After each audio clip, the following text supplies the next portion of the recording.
What's up, guys? Golden Playhouse here, and today I'll be starting a new series called Lesson from a Beginner to a Beginner. In today's episode 1, we'll be talking about don't play fighting games for story, okay? Alright, so let's get on to it. You might ask why. Well, let's get on to one thing. Let's get on to this. So, a fighting game is, well, you play it and it's fighting and all that stuff.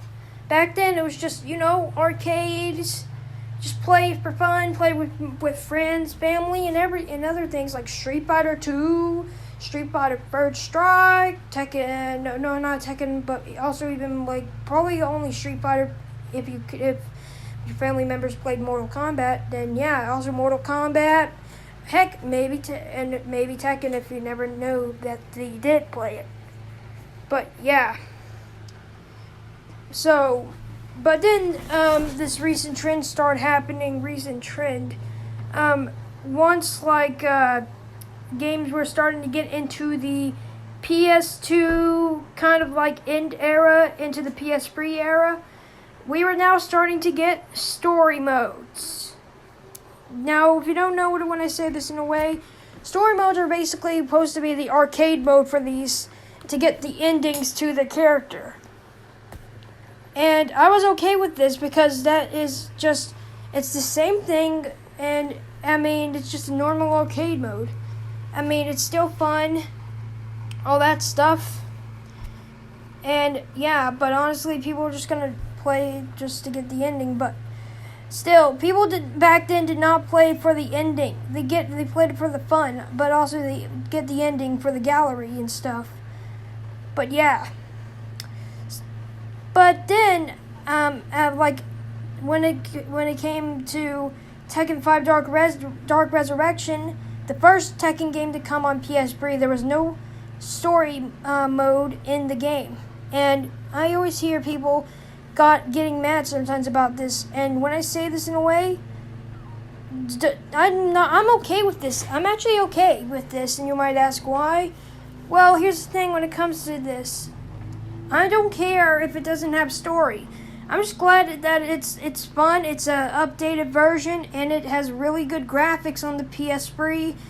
And it is even, the PSP version is better, but at the same time, I really love the PS3 version of Dark Resurrection.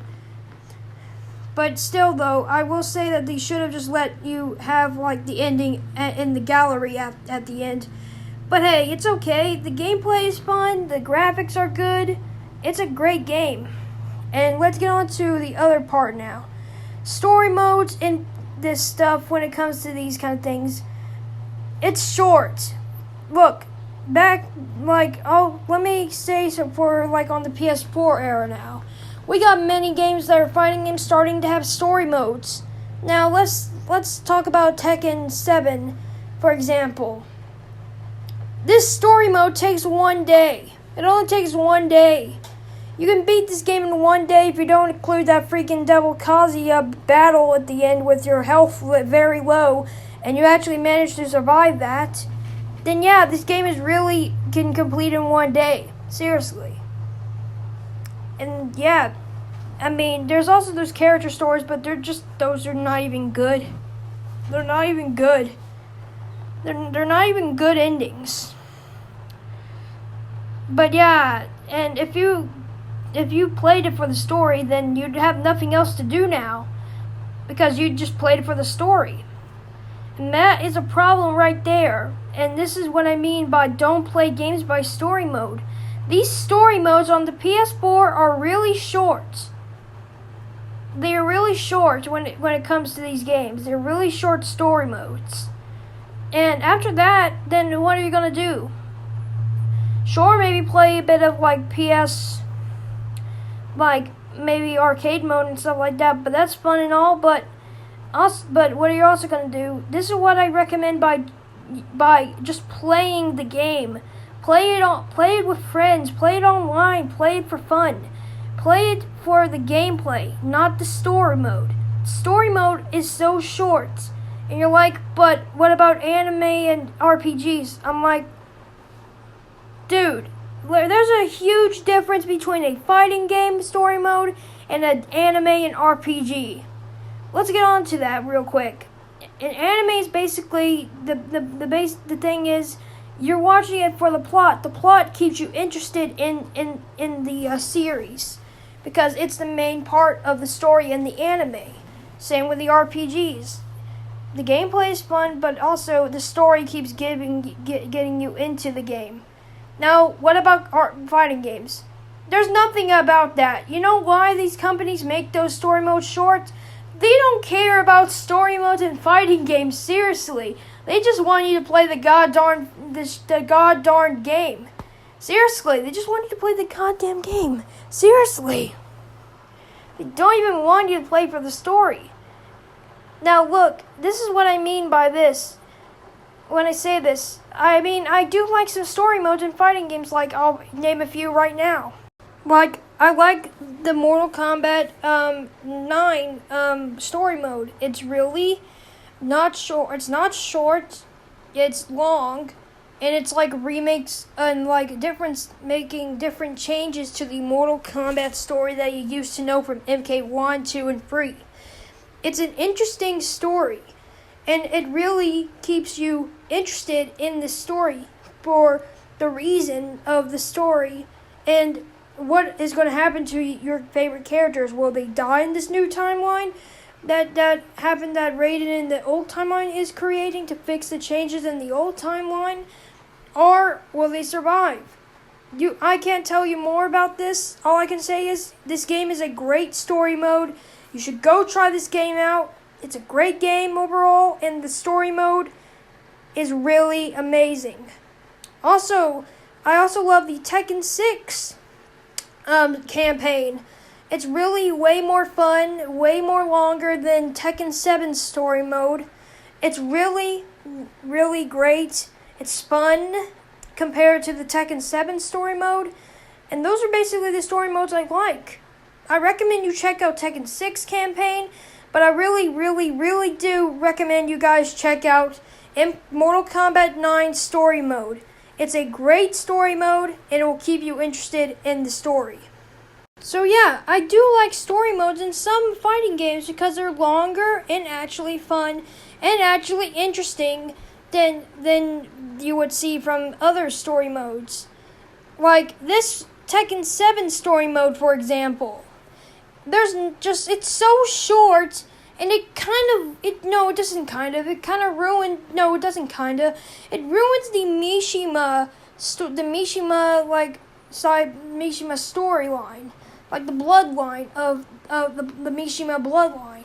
It really is not funny at all. It's not even good.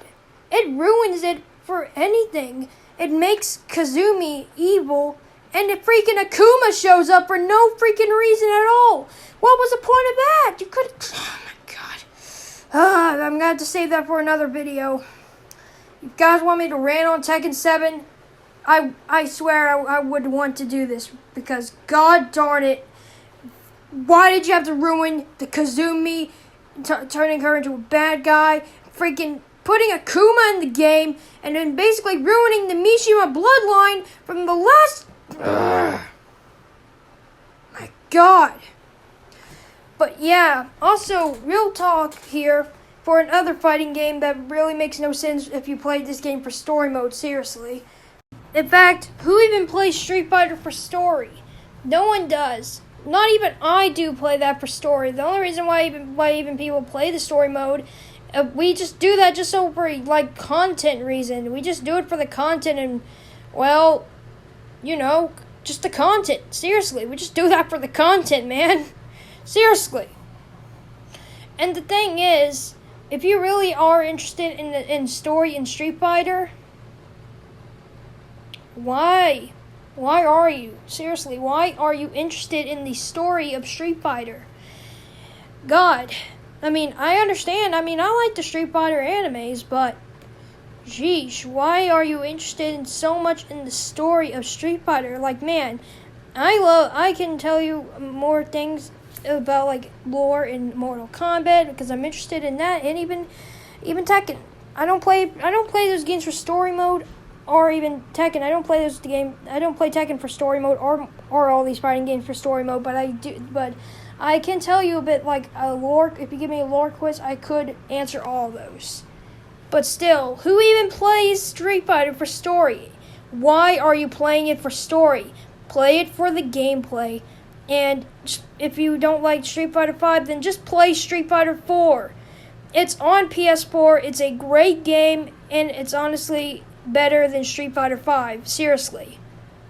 On to other part before the video ends. Let's talk about a real problem with story modes in new fighting games. It gives you basic, when it comes to Tekken 7, it gives you basic combos. Now, why you might ask that this is the problem? I don't know. Maybe I think you probably don't know, but I think we all know, even probably Ramen, who's probably watching this video right now.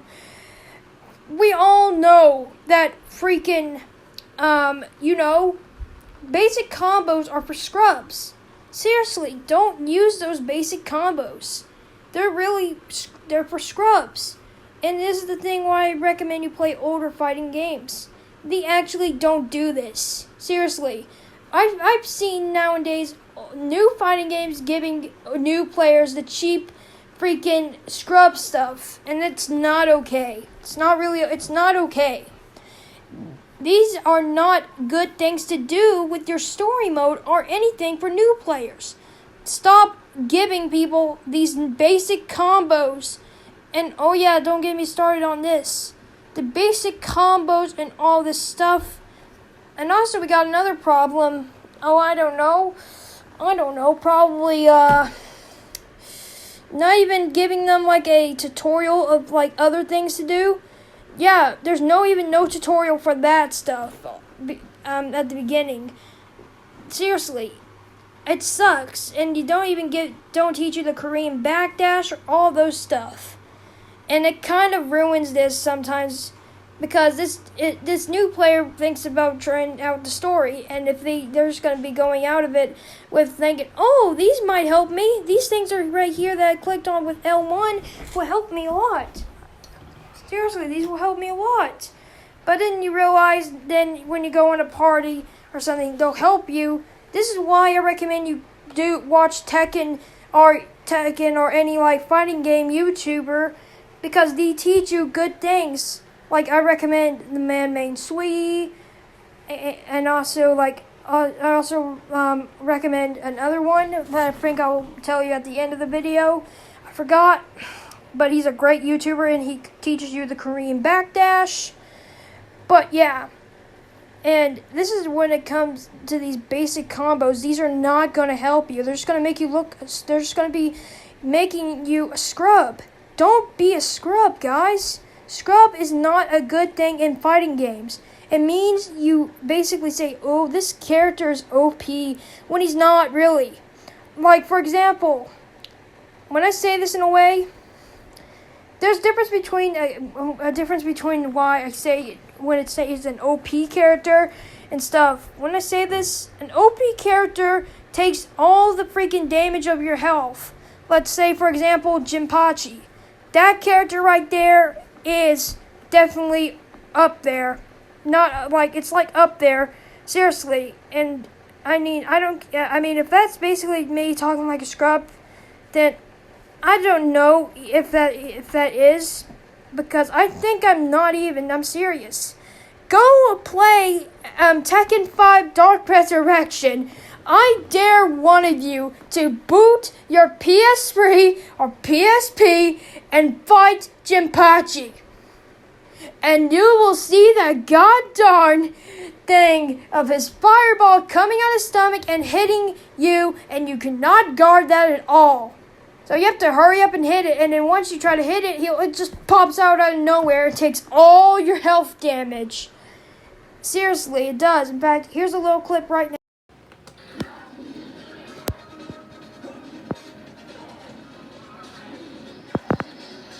See that? That character right there has lots of damage than the character that you're seeing battling Kazuya on screen. That is a final boss, and I get it, final boss are supposed to be hard and stuff, but god darn it. And then you get him as an unlockable character, so great. many people are now going to use Jinpachi as their main. Amazing, just amazing, just so amazing that people are using him. Just, oh my god. But anyways, now we'll get back. But just all these basic combos and stuff are not good. I recommend you guys go have a friend or just look up a YouTuber or something, that any friend or anyone on YouTube that knows Tekken, and look up how to turn and how to make your your control setup not basic combos, and turn that stuff off that gives you that. Don't do that. Recommend, don't even do that. That's not a good idea. And yeah. So I recommend that, and that's basically kind of it for the video. So if you guys are new here, subscribe, hit the notification bell, all that stuff. And I hope you guys learn a bit of things from me from this new series I'm making. A bit lesson from a beginner to a beginner. And I think I know what episode 2 will be about, and that will be something about Toxic. And I'll be talking about this. But this is gonna be a thing that at the end of the day will be something that you'll see and stuff, but that will be in episode 2. So yeah, guys, thanks for watching and all that stuff, and I hope you guys support this new series. Until then, guys, peace.